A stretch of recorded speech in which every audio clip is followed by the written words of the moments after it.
Bonjour à tous à nouveau. Nous revoilà encore avec des notes traduites d'une longue conférence d'environ 8 heures, que j'ai bien synthétisé parce que ça allait trop loin, qui révèle ce que je vais appeler ces prochains, je ne sais pas, 2, 3, 4 modules, l'immaculée déception de l'histoire, qui va révéler les vrais visages des personnages qu'on a tant aimés et qu'on aime peut-être encore tant, de nos semi-dieux, des avatars comme Thoth, Enki, Osiris, Abraham, Mosée, Noé, jusqu'au roi Arthur, et qui nous ont été dépictés selon une histoire bien trafiquée. On sait bien que l'histoire qu'on nous a racontée, qu'on étudie sur les livres, est 95% modifiée. Et donc, on commence à remettre un peu les pendules à l'heure en commençant par très loin. Euh, et, euh, et pour aller visiter une histoire vraiment rocambolesque, si parfois la réalité dépasse la fiction. Alors maintenant, ce que je vais raconter, bien sûr, ça me parle. Hum, À chacun de ressentir s'il y a quelque chose qui s'ouvre, un dialogue, une possibilité, un potentiel de changement d'avis ou pas. Je ne prétends pas raconter des vérités. Je vous raconte ce que je ressens comme juste moi. Maintenant, ça va peut-être en froisser quelques-uns d'entre vous et ben, c'est pas grave.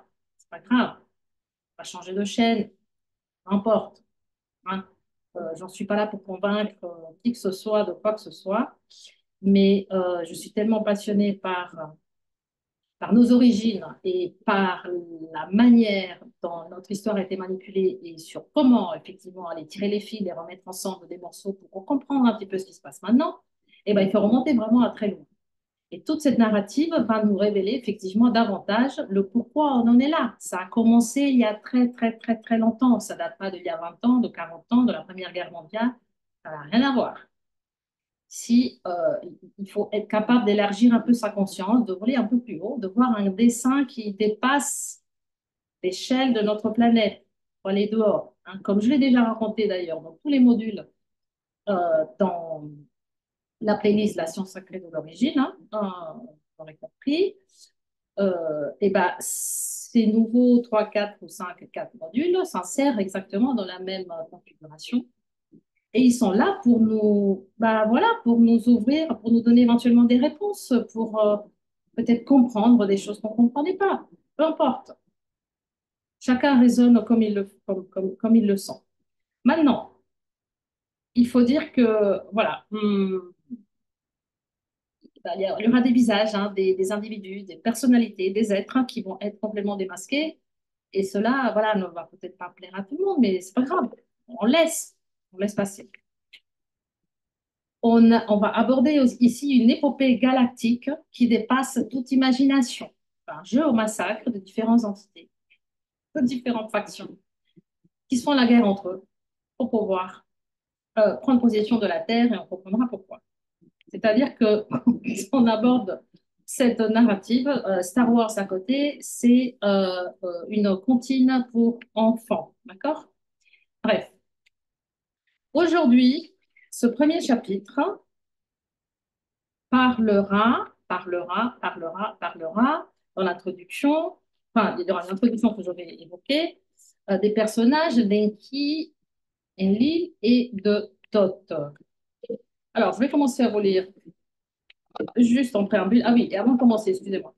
Et pour ceux qui tombent d'abord, enfin, pour la première fois sur cette chaîne et sur cette vidéo, afin de mieux comprendre ce qui va se raconter ensuite, bah, je vous invite chaudement à aller visionner des vidéos déjà publiées donc, dans la playlist La science sacrée de l'origine, qui sont la chute de Métatron, la vidéo concernant la matrice artificielle Antichrist, et la vidéo qui raconte qu'est-ce que c'est que notre matrice temporelle à 15 dimensions. Enfin, toutes sont bien à voir, parce que en regardant les vidéos précédentes, on comprend mieux ce qui se passe ici, mais au moins ces trois-là. Et d'ailleurs, ce que je vais raconter, c'est une histoire encore un peu plus détaillée de cette période de temps, de ce que j'ai déjà évoqué dans le webinaire en playlist privée accessible sur donation. C'est un webinaire en 8 modules qui s'intitule Nos origines cosmiques. Et fait, à l'image de certaines personnes, ce webinaire était payant, donation payant. Voilà, il est resté dans une liste privée, mais il est accessible, voilà, sur donation.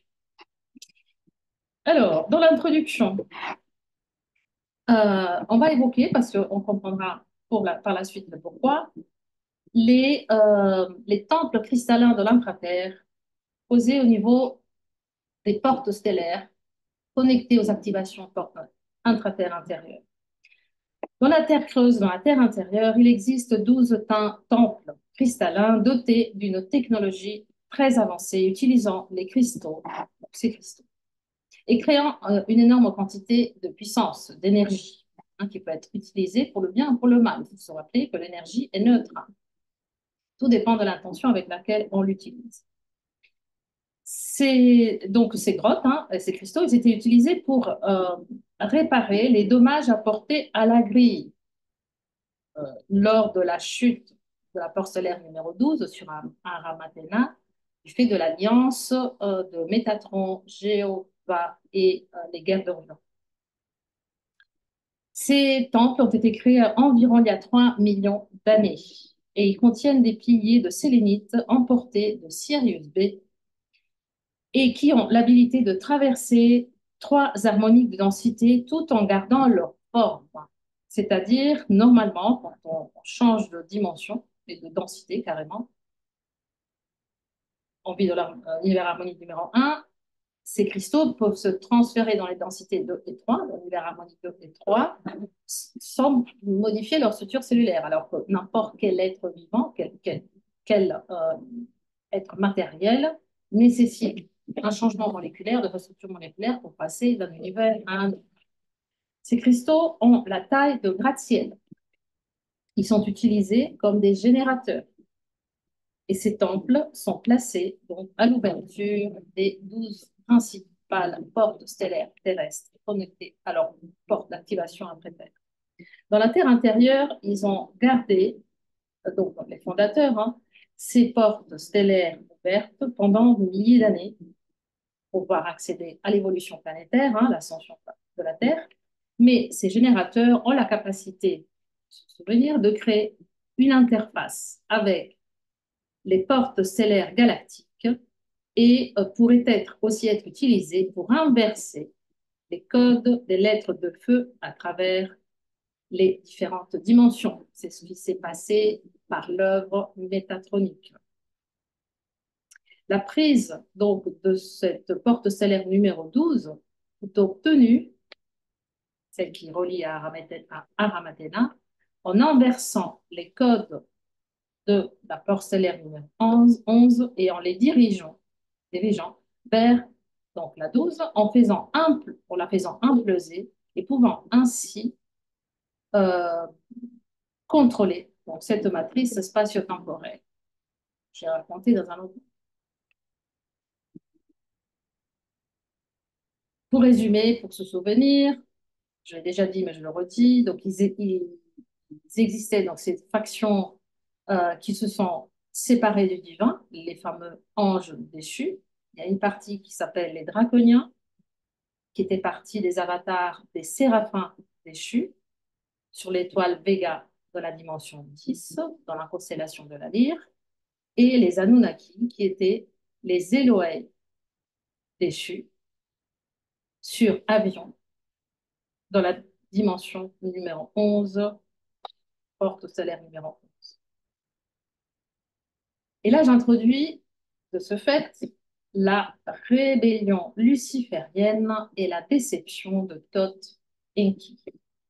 La rébellion luciférienne commença sur Nibiru, qui était le siège privilégié des Anunnaki. Lucifer n'est pas le nom d'un individu, est un nom de famille Anunnaki, un collectif familial, tout comme Métatron, combinant deux groupes de familles. Anunnaki, les Marduk Satan, Marduk était le fils d'Enki, et l'autre était celle de la famille de Thoth Enki. Et ces deux familles dérivèrent ce qu'on appelle les Lucifériens. 500 000 ans avant Jésus-Christ, Marduk, la famille de Marduk prit le contrôle de Nibiru et œuvra pour prendre le contrôle de notre terre et de notre univers local. Ce sont eux qui se sont emparés des enseignements de l'Alliance d'Émeraude, c'est-à-dire ces disques de sélénite, d'où je tire ces informations via Ashayaladim, c'est-à-dire les enseignements des fondateurs de cet univers et de l'humanité. En 25 500 avant Jésus-Christ, un peu avant le cycle d'activation stellaire qui se passe lors de toutes les précessions des équinoxes, il voulait prendre donc le contrôle de l'Alliance luciférienne, hein, de la grille planétaire, profiter de ces énergies très puissantes lors des activations stellaires pour inverser les codes planétaires. Et c'est parce que c'était le seul moment où il pouvait atteindre la masse critique d'inversion des lettres de feu de la grille pour pouvoir s'y insérer. Lors de ces puissantes activations stellaires, pareil, les énergies sont énormes. On peut profiter de ces énergies dans un but d'ascension, d'évolution des codes, ou on peut les utiliser, encore une fois, tout dépend de l'intention, pour inverser ces codes et pour y insérer l'ombre. Ils créèrent donc un système opérant partiellement sur une technologie extérieure, faisant partie d'un réseau cristallin, dont on a parlé tout à l'heure. Cette technologie était une technologie photoradionique utilisant des piliers de sélénite qui peuvent être donc utilisés pour le bien ou le mal, comme toute chose. Ils installèrent sur Nibiru un système de technologie cristalline, une sorte de grille ou code inversé, pouvant se connecter à la porte stellaire numéro 4, qui est la porte stellaire de notre Soleil, et de là l'amener, la diriger jusqu'à la grille terrestre connectée à Giza, en Égypte. En ancrant cette énergie, ils furent capables de créer le fameux tilt de l'axe terrestre le long de l'axe naturel de la Terre, l'axe de la Merkaba terrestre, hein, comme j'en parle hein, dans la chute de Métatron, afin de la diriger en direction de Nibiru et en direction de leur matrice inversée, la matrice fantôme, dont j'ai parlé déjà aussi. Ils créèrent donc un cercle pour attirer, pour invoquer, pour diriger ces énergies, un cercle de 12 piliers de sélénite volés sur Sirius B. Et ils les placèrent sur Terre. On se demande où. C'était les premiers 12 cercles de sélénite posés à la place à Stonehenge. L'installation de l'enceinte de piliers de pierre de Stonehenge était originairement créée avec des piliers de sélénite, pouvant ainsi diriger ces rayons en connexion de Nibiru. Carrément de voir des pierres, il y avait des cristaux. Ils vendèrent leur technologie à l'Atlantide. Ils essayèrent de séduire l'Atlantide, qui commençait déjà à être prise d'occupation par les Anunnaki. Ils les séduisèrent, les Atlantéens, avec tout, en leur narrant tous les potentiels de cette technologie cristalline pas possible. Donc, on sait comment ça s'est terminé. Et c'était en réalité, effectivement, un cheval de Troie inséré sur le territoire d'Atlantide. Donc, évidemment, les Atlantéens acceptèrent, hein, parce qu'ils avaient une soif de puissance énorme, bien sûr.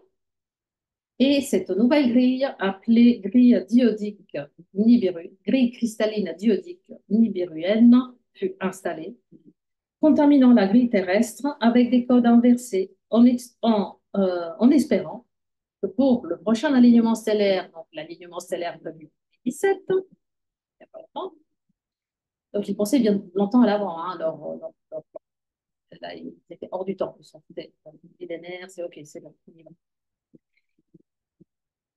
Pourquoi? Parce qu'il y aurait eu, donc, lors de cette prochaine activation stellaire, une saturation suffisante pour prendre possession de la Terre dans son état et dans sa dimension totale. Hein. Mais du coup, les fondateurs commencèrent à paniquer. Enfin, ils se disaient, bon, là, il va falloir leur faire quelque chose, sinon on perd tout notre projet divin, le projet Christos, hein. Donc, un team de maîtres ascensionnés appelé EIAMI et possédant 48 codes ADN actifs, donc des vrais avatars, furent envoyés donc, sur Terre pour désarmer le système iodique de Nibiru, pour contraire leurs infiltrations, il y a environ 22 000 ans avant Jésus-Christ. Ce team fut massacré, on verra comment, car nous avions un traître caché, quelqu'un à qui les fondateurs avaient fait énormément de confiance. Thoth de la famille Thoth Enki. Certains des Anunnaki avaient rejoint l'Alliance d'Émeraude en 46 000 avant Jésus-Christ. C'est-à-dire que, et ça j'en avais aussi déjà parlé, parmi ces factions néfastes, hein, parmi même les Anunnaki, il y en a qui, pas que, hein, on verra ensuite, mais il y en a qui ont décidé, bah, bon, là c'est un peu la course à l'autodestruction, on veut revenir à la fréquence Christ, on veut réintégrer la loi de l'un, on veut réintégrer les enseignements des fondateurs. Et de temps en temps, le long de toute cette histoire, il y a des factions qui se séparent, hein, autant comme il y en a qui trahissent. C'est le bordel. Bref. Et donc, à cette occasion, lorsque cette faction d'Anunnaki, 46 000 ans, donc c'est à peu près 23, 24 000 ans avant cette situation d'invasion, hein, et d'apport d'avatars pour récupérer les codes Christ, euh, à l'origine, Thoth fut appelé. Il avait déjà commencé une dizaine de milliers d'années avant un programme de biorigénésis. Le programme de biorigénésis qui permet justement, Thoth faisait partie des avatars, de récupérer donc les codes inversés, de les soigner, hein, et de le remettre et de repositionner les êtres qui le souhaitaient dans la direction de l'ascension Christ. Donc, il avait créé ce programme de biorigénésis qui lui permettait de récupérer une bonne partie des 12 brins afin de guérir les codes involutifs des Anunnaki désireux de pleine rédemption, afin d'atteindre tôt ou tard le code Christ à nouveau. C'est pourquoi il était hautement respecté par les fondateurs, parce qu'il se disait, bon, il avait un peu défectionné, mais il est revenu sur ses pattes, il connaissait quand même, il avait une énorme connaissance euh, technologique, il connaissait parfaitement la manipulation de code génétique, donc il s'était mis à la tâche, il était vraiment aimé. Et c'est pourquoi donc il était hautement respecté et il était devenu un exemple de ce qu'on pouvait accomplir avec le programme de biorégénésis qu'il avait lui-même accouché. Il avait donc accès à régénérer jusqu'à 11,5 brins d'ADN. Il faut se souvenir que pour atteindre la fréquence Christ, pour atteindre l'ascension, il faut avoir 12 brins d'ADN. Tout humain, la plupart des humains en ont 12, il y en a d'autres, les indigos dont j'ai déjà parlé, qui en ont 34, 36, 48. Mais l'humain, à l'origine, l'humain angélique, et la plupart des humains actuellement, contient au moins 12 brins qui permettent l'ascension. Il avait accès à la régénération de 11,5 brins qui permettent l'éternité de l'être, mais pas son ascension. Et il y a eu une opportunité offerte, par contre, en contrepartie, parce que les anneaux Elohim étaient là et se disaient, mais qu'est-ce qui se passe? On va peut-être profiter de l'occasion. Donc, il y avait une opportunité offerte par la matrice Anou Elohim et ils trouvèrent la manière d'utiliser cette configuration ADN pour se nourrir des courants polarisés, les courants non polarisés à l'origine. À l'origine, le courant Cris est un courant unifié, polarisé après dans les matrices, dans les dimensions inférieures, afin de polariser tous les brins successifs pour être dans la séparation de la connexion Christ. Ils réunirent toutes les races Anunnaki pour faire pression sur Thoth, pour lequel la décision rester ou partir, continuer la biorégénésis sur le camp du bien ou revenir dans les alliances Anunnaki. C'était une décision compliquée pour lui, ne fut pas facile. Thoth est un amour immortel. Il a été aussi Enoch, on parlera d'Enoch, qui fut aussi un Anunnaki d'ailleurs. À l'origine, un des Elohim déchus, Thoth, dans un groupe qui voulait retourner à la lumière. La fameuse matrice Yod-He, Vod-He, qui voulait retourner à la lumière, une autre partie de cette matrice, qui pouvaient se connecter à la sphère des rishis solaires, donc la dimension des rishis solaires, 13, 14 et 15, et pouvoir récupérer les codes de l'ascension. Enoch était aussi comme Thoth. Il retourna à la lumière et revint en incarnation via la porte de Sirius A. Il était un Anunnaki, mais bien différent des Anunnaki de Nibiru, moins violent, moins agressif. Les habitants de Sirius A étaient appelés les dauphins bipèdes, associés avec la constellation d'Andromède. Donc, la connexion de ces deux souches, Andromède et Sirius A, n'ont rien à voir avec les draconiens à nous. Là, on va commencer. Je vais y aller doucement parce que ça risque d'être un peu confus. Les différentes factions. Avec les Anunnaki qui s'étaient liés avec les draconiens, comme le groupe Enki, Enlil, Anu, et les dieux sumériens qui en ont suivi. Les Anunnaki de Sirius A sont appelés les Jéhovah. Jéhovah, on se souvient, c'est le nom qui dérive de Giovanni, une autre famille collective de maîtres ascensionnés qui s'était alliée avec Métatron lors des guerres d'Orient. Hein. C'était un Elohim déchu et il faisait partie de la famille qui créa la race Anunnaki. La rébellion luciférienne voulait donc empêcher l'activation stellaire, d'abord celle d'il y a 22 350 ans, celle, non, à peu près 22 600 ans avant celle-ci, celle de 2017. Thoth fut mis donc sous grosse pression et il orchestra ce qu'on appelle la grande déception, puisqu'il était digne de confiance. On lui permirent d'accéder aux colonies Eyani, les fameux, donc on vient donc il y a 22 000 ans, les colonies des avatars Eyani euh, qui ont rejoint la Terre en Atlantique pour pouvoir défendre, donc contraire toute la manipulation, manigance de Nibiru. Les Eyani vinrent sur Terre pour ouvrir la porte solaire numéro 6 entre la Terre et Sirius B afin de pouvoir inverser les fréquences de Nibiru connectées à Stonehenge. Thoth fut supposé les aider dans le processus. Ce cas, du fait de cette grande confiance, on lui confia aussi les tables, donc les disques holographiques de sélénite, donc les tablettes d'émeraude, en particulier la numéro 11, contenant toutes les informations sur notre histoire, afin de pouvoir les traduire, mais oralement uniquement. Ça, c'était la condition, c'est-à-dire les traduire oralement parce qu'en les écrivant, elles auraient pu être prises par les factions adverses, manipulées et inversées, afin de ne pas être enregistrées.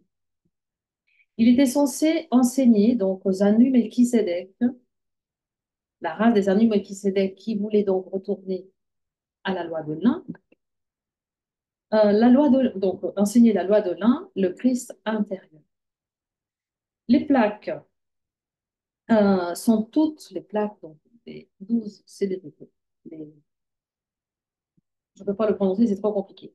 En tout cas, ces disques de sélénite contenant ces informations sont aussi des transmetteurs de fréquences qui peuvent activer, c'est des outils technologiques, les différents boucliers protégeant chaque porte stellaire.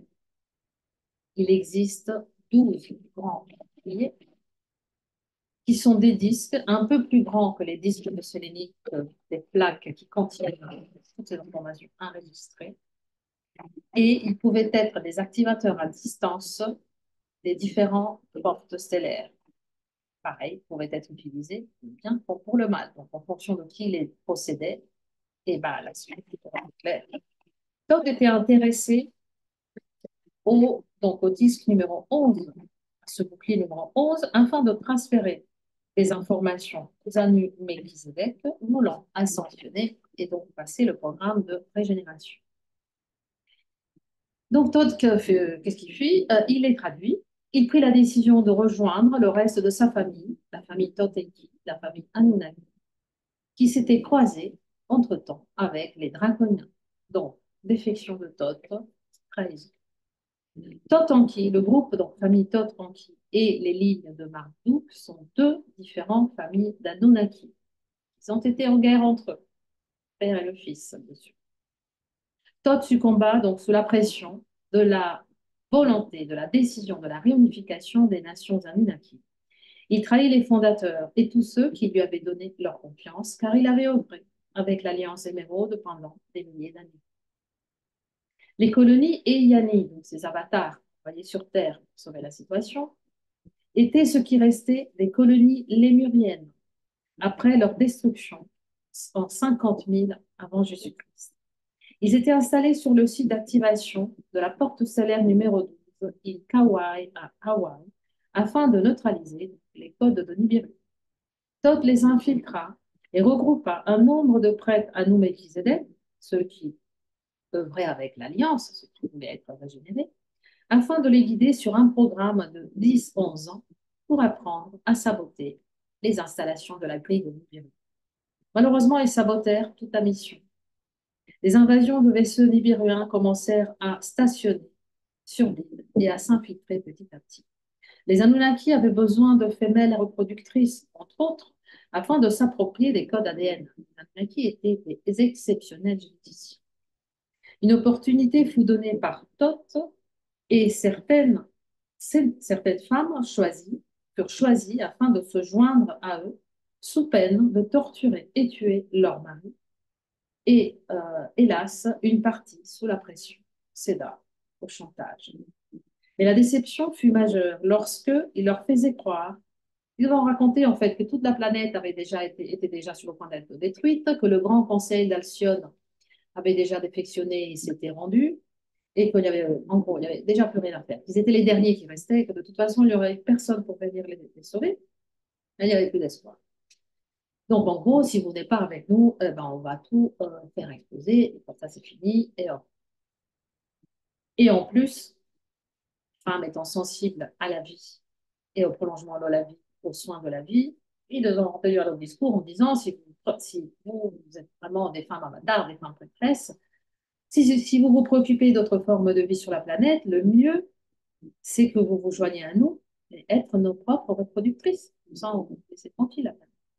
Les femmes pensèrent que le seul espoir de fixer quoi que ce soit dans le futur fut de rester vivante assez longtemps afin de décider quoi faire ensuite et éventuellement essayer de fuir de la planète des bébés. Les femmes Eyani étaient des vraies gardiennes et certaines d'entre elles vivaient avec leurs jumeaux masculins, leurs flammes jumelles, qu'on appelle des jumeaux mahariques, contenant donc les 12 codes, les brins d'ADN Christos. C'était des Christos, des jumeaux Christos, reliés génétiquement entre le 7e et le 12e brin d'ADN. C'était le même. Ayant par contre le brin 1 jusqu'au 6e polarisé. D'accord?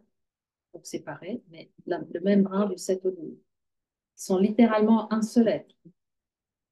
Ils séparèrent les couples jumelles et forcèrent les femmes à devenir des reproductrices des Anunnaki par le viol si nécessaire, et les emprisonnèrent jusqu'à l'accouchement pour être sûrs qu'elles avaient été bien imprégnées. La déception vis-à-vis de Thoth fut immense et toucha tout l'univers local. L'information se diffusa.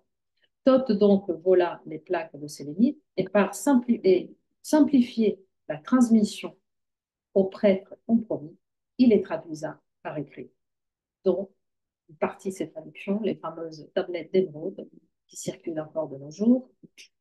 Euh, il y a bien plus de textes traduits que ça, mais les tablettes restent. Les tablettes qui contiennent quand même certaines informations.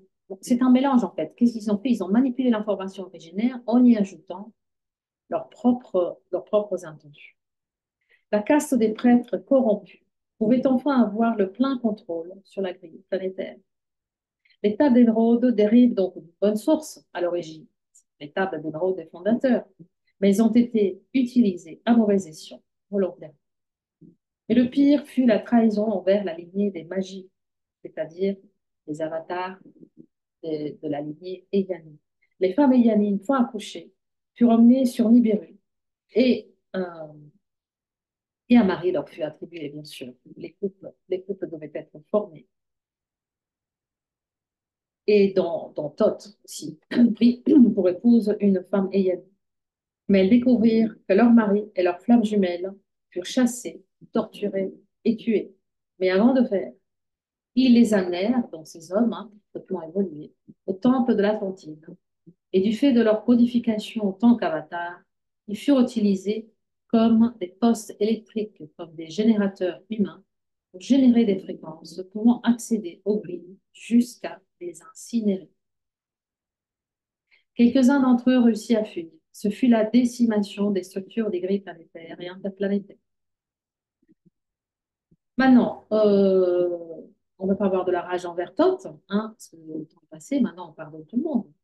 Mais dans le New Age, on fait beaucoup référence à lui, le porte comme le sauveur du monde, et peut-être, si on abordait la question avec un peu plus de discernement, ça serait mieux pour tout le monde.